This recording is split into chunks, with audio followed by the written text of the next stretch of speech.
Bueno, ahora vamos a ver todas las posibles polarizaciones del transistor que se llama polarización de emisor. ¿Sí? Vamos a polarizar el transistor, pero con el emisor. Básicamente, lo que ya habíamos visto que era la polarización de base, ¿sí? Pues nosotros veíamos pues que el punto Q pues era muy inestable, ¿sí? Debido a las posibles fluctuaciones del beta, ¿sí? De la ganancia de corriente. Eh, Habíamos dicho que ese tipo de polarización está buenísimo para aplicaciones en circuitos digitales, ¿sí? Donde el transistor se polariza, bueno, se lo configuro para que trabaje en corte o en saturación. Si queremos hacer algún amplificador y alguna señal alterna, pues vamos a necesitar sí o sí que el punto Q sea muy, pero muy estable.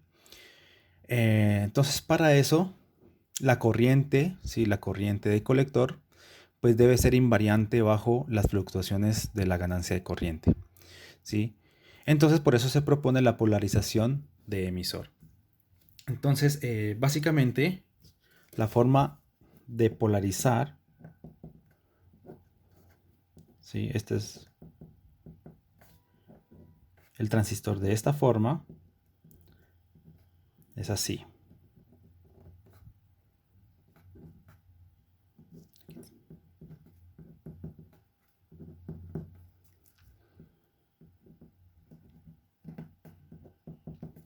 Es esta forma. Fíjense que esto es lo mismo que la polarización de base, solamente que en la polarización de base aquí había una resistencia, ahora ya no está. Y acá en la polarización de base no había ninguna resistencia, ahora hay una resistencia, ¿sí? Y esta le vamos a llamar RE, ¿sí? Resistencia de emisor, y esta le vamos a llamar como siempre resistencia de colector. Entonces fíjense que el hecho de que haya cambiado esa resistencia pues va a producir cambios realmente significativos, ¿sí? Una de las cosas que nos produce esta polarización es que la corriente del emisor es básicamente constante, o sea, no depende de las fluctuaciones de beta. Pero la corriente de base, esa sí va a fluctuar con beta, ¿sí? Bueno, entonces hagamos el análisis de este circuito. ¿Cómo analizamos? ¿Cómo hallamos el punto Q de este circuito? Bueno, entonces lo primero que podemos hacer es hacer una malla, ¿cierto? Por ejemplo, aquí. Entonces, en esa malla, pues la sumatoria de voltajes debería ser igual a cero. Entonces tenemos el voltaje de la fuente de la base, ¿sí? Negativo, menos el voltaje que cae aquí en el diodo, que obviamente pues es el voltaje base emisor, ¿sí? Y es más, perdón, es más, ¿sí? Más el voltaje que cae aquí, más el voltaje que cae en la resistencia, y el voltaje que cae en la resistencia pues va siendo la corriente de emisor, ¿cierto? Por la corriente de emisor, y eso debería ser igual a cero. ¿Listo? Entonces fíjense que aquí podemos despejar la corriente de emisor fácilmente y tenemos que la corriente de emisor pues es igual al voltaje de la fuente de la base menos el voltaje en el diodo dividido la resistencia de emisor. ¿Sí? Y nosotros teníamos otra formulita que era corriente de colector era alfa veces corriente de emisor, y lo que habíamos dicho que es que este alfa pues fluctúa muy poquito, ¿sí? Este depende de beta, y las fluctuaciones de beta pues se traducen en una fluctuación extremadamente pequeña para alfa, ¿sí? Entonces nosotros podemos hacer la aproximación, y de ahora en adelante vamos a hacer esa aproximación, ¿sí? De que la corriente de colector siempre es aproximadamente la corriente de emisor. ¿Sí? Esa es la aproximación, ya que esto fluctúa muy, pero muy poquito con beta, ¿sí? Es aproximadamente 1 esto. Bueno, continuando con nuestro análisis, pues básicamente podemos reemplazar aquí la corriente de colector. Entonces podemos decir que la corriente de colector pues es igual a esto que está acá, porque es la corriente emisor.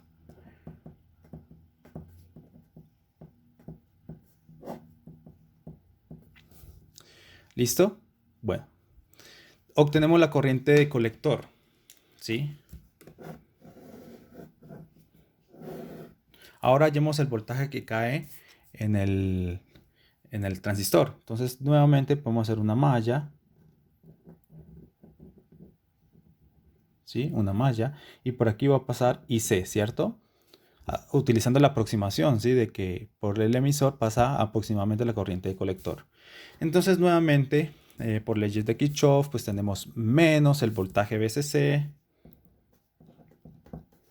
más el voltaje que cae aquí en la resistencia RC, que eso obviamente va siendo la corriente colector por la resistencia RC, más el potencial que cae en el transistor, ¿sí?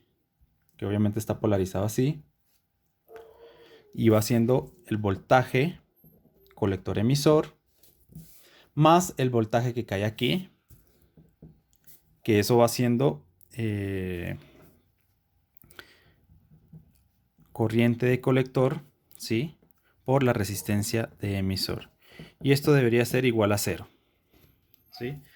Entonces simplemente despejamos de aquí y ese despeje nos da que el voltaje colector emisor pues va siendo igual al voltaje de colector, ¿sí? De la fuente del colector menos, aquí podemos factorizar IC, que va siendo RC más RE. ¿Listo? Este IC pues ya lo conocemos, fíjense, es esto que está acá. Así que si conocemos IC, pues también conocemos el voltaje que cae en el transistor. Entonces fíjense que aquí hay algo interesante. Estas ecuaciones, ¿sí? Las ecuaciones 1 y 2 no dependen de beta para nada. Aquí no aparece beta, en ningún momento aparece beta, ¿sí? Esto es constante, esto también es constante, esto pues también es constante, es una resistencia. Así que la corriente es constante, o sea, beta por aquí no está. Entonces acá tampoco está beta, ¿sí? Todos son constantes. Entonces, aquí podemos concluir, bueno, conclusión, ¿sí? Como conclusión, el punto Q, ¿sí? De trabajo, punto Q de trabajo, este es el punto Q de trabajo. ¿Cuál es ese punto? Pues el voltaje VCE, en el eje X y en el eje Y pues estaría la corriente colector, ese es el punto Q. No fluctúa, no depende. No depende de beta. Por lo tanto, Q es bastante estable. ¿Sí?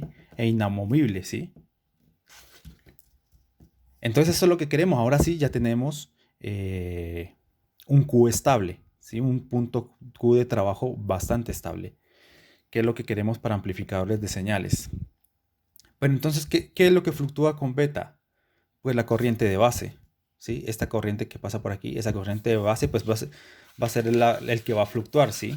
Todas las fluctuaciones se las vamos a tirar a la corriente de base. ¿Por qué por la corriente de base? Pues acuérdense que la corriente de base es igual a la corriente de colector sobre beta. Si beta fluctúa, sabemos que IC es constante, no depende de beta. Así que si esto fluctúa, pues entonces lo que va a fluctuar es la corriente de base, ¿sí? Entonces, fluctúa, ¿sí? IB fluctúa, ¿sí? En cambio, cuando nosotros hacíamos el polarizador de base, cuando teníamos la polarización de base, entonces lo que quedaba constante, ¿qué era? La corriente de base. La corriente de base no fluctuaba con beta. En cambio, la corriente de colector, esa sí fluctúa con beta. Acá es al contrario. Acá hacemos constante la corriente colector y las fluctuaciones debido a beta, pues se las vamos a tirar a la corriente de base. ¿Listo? Entonces, esa es la primera ventaja, ¿sí? De este tipo de polarización. Entonces, ahora sí ya podríamos hacer amplificadores con este tipo de polarización. Pero no es la única. Hay otros tipos de polarizaciones también de emisor que se utilizan ampliamente, ¿sí? Por ejemplo, está polarizador por división de tensión.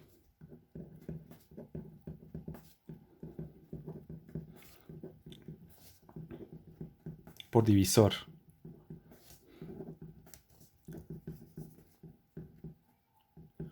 Tensión, ¿sí?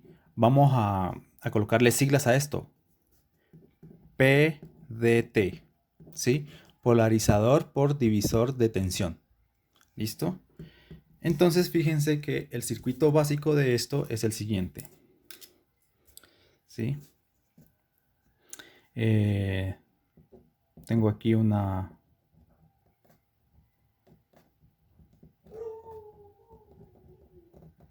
Tengo aquí una resistencia R1, tengo una resistencia R2, tengo la base del transistor que va haciendo esto.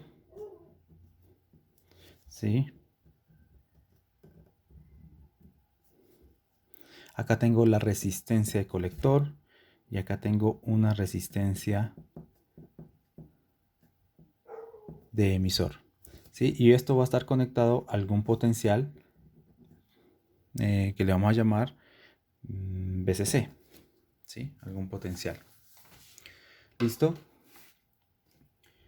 Entonces, fíjense que este tipo de polarización pues también me va a mantener estable el punto Q siempre y cuando se cumplan unas condiciones. ¿Sí? Ya vamos a hablar sobre las condiciones que debe cumplir esto. Entonces, primero vamos a describirlo. Esto es análogo al siguiente circuito. O sea, por ejemplo, fíjense que aquí pues estos son como dos circuitos. Aquí hay un nodo, ¿sí? Pues el voltaje aquí, el potencial aquí pues va a ser VCC. Acá al lado también lo mismo. Entonces esta parte de acá yo puedo hacer un Thevenin, ¿sí? Entonces necesito hallar el voltaje aquí. Entonces yo hago el voltaje Thevenin, que es el voltaje de aquí. Y en serie va a estar con la resistencia Thevenin. ¿Listo? Entonces acuérdense que para el voltaje Thevenin, pues lo único que hacemos en este caso, pues es un divisor de tensión. De ahí el nombre de por divisor de tensión, ¿sí? Entonces, esto es equivalente a lo siguiente. Tengo una fuente Thevenin, ¿sí? En serie con una resistencia Thevenin.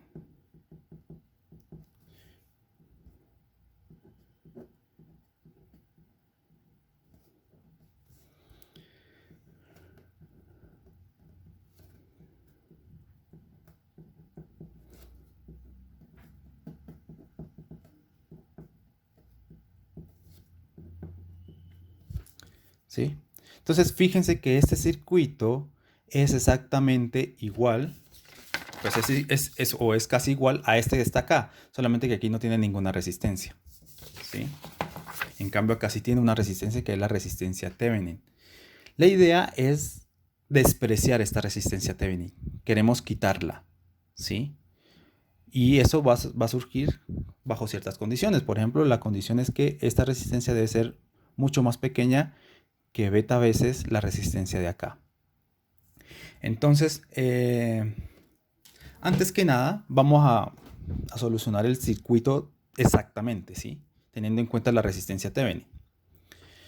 Entonces, por ejemplo, podemos hacer una malla aquí así, ¿sí? Y nuevamente lo que tengo es menos voltaje Thevenin más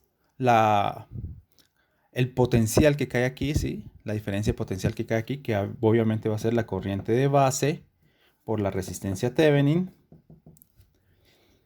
más el potencial que cae aquí, que es el potencial del diodo base emisor, más el potencial que cae aquí, que obviamente es la corriente de emisor por la resistencia de emisor. Y esto debería ser igual a 0. Bueno, resulta que esta IB, pues lo podemos colocar en términos de IE, ¿cierto? Porque IB es IC sobre beta. ¿Sí? Bueno, coloquémoslo acá. IB es igual a IC sobre beta. ¿Listo? Pero entonces esto es aproximadamente igual a IE sobre beta. ¿Sí? Porque la corriente colector es aproximadamente la emisor.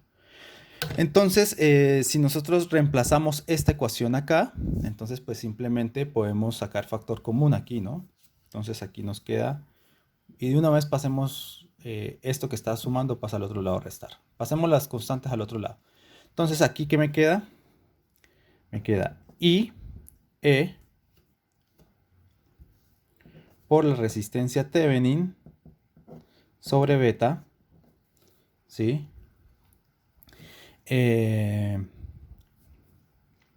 Más la resistencia de emisor, ¿sí? Pues tiene que ser igual a el voltaje Thevenin menos el voltaje base emisor.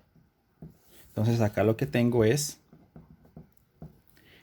esto que está multiplicando pasa al otro lado a dividir y es voltaje Thevenin menos voltaje de emisor. Este voltaje Thevenin, acuérdense que es un divisor de tensión, ¿no? Aquí. Y esto dividido R de Thevenin sobre beta más RE. Bueno, aquí claramente podemos ver, ¿sí? Podemos ver que la corriente de emisor va a depender de beta. Si RE no lo podemos despreciar en este circuito, si no lo podemos colocar como algo cero, o si todo este término, si no lo ponemos como algo pequeño en comparado con RE, pues simplemente este término va a ser relevante.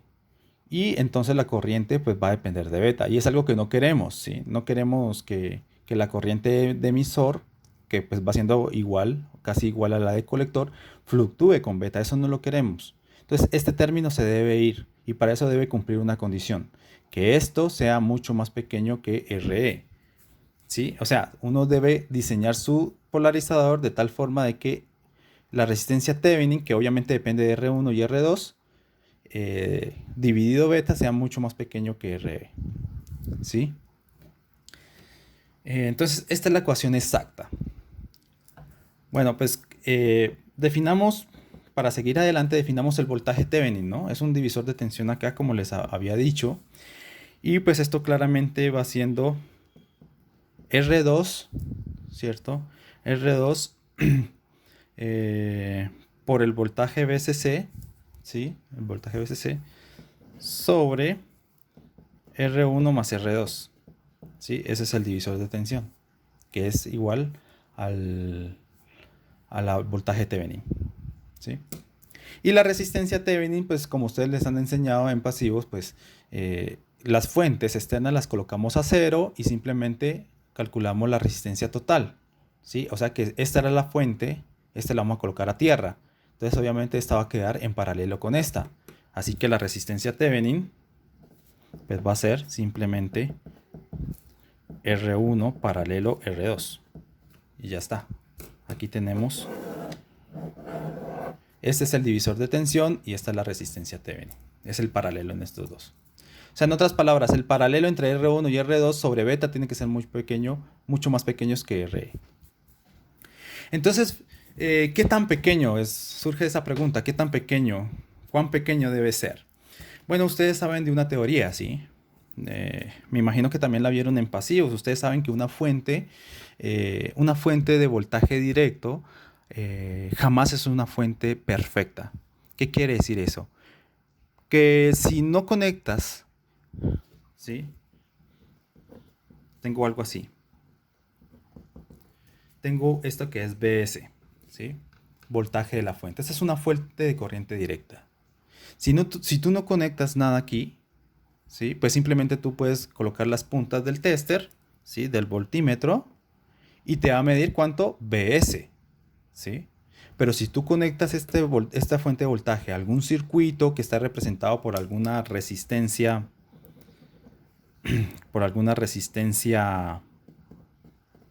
no sé, coloquémosle RL, una resistencia de carga, pues ahora ya no te va a aparecer lo mismo que si estuviera, el mismo voltaje que si estuviera desconectado.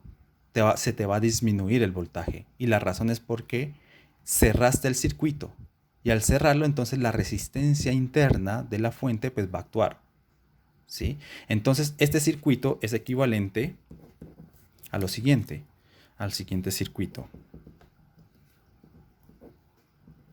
B sub S, coloquémosle, este es ideal, ¿sí? Una fuente ideal, o sea que no cambia su voltaje. Una fuente ideal es una fuente que no cambia su voltaje cuando se le conecta un circuito externo, ¿sí? No cambia su voltaje, ¿sí? Este no va a cambiar su voltaje. Pero como no va a cambiar, entonces esta fuente la tengo que reemplazar por una fuente ideal en serie con su resistencia interna, que es R sub S.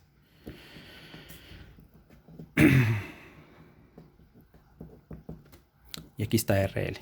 Entonces ya lo ven.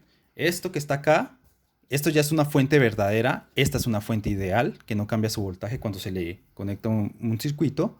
Entonces, esto es equivalente a reemplazar la fuente real por una fuente ideal en serie con una resistencia interna, que esta es la resistencia interna de la fuente, ¿sí?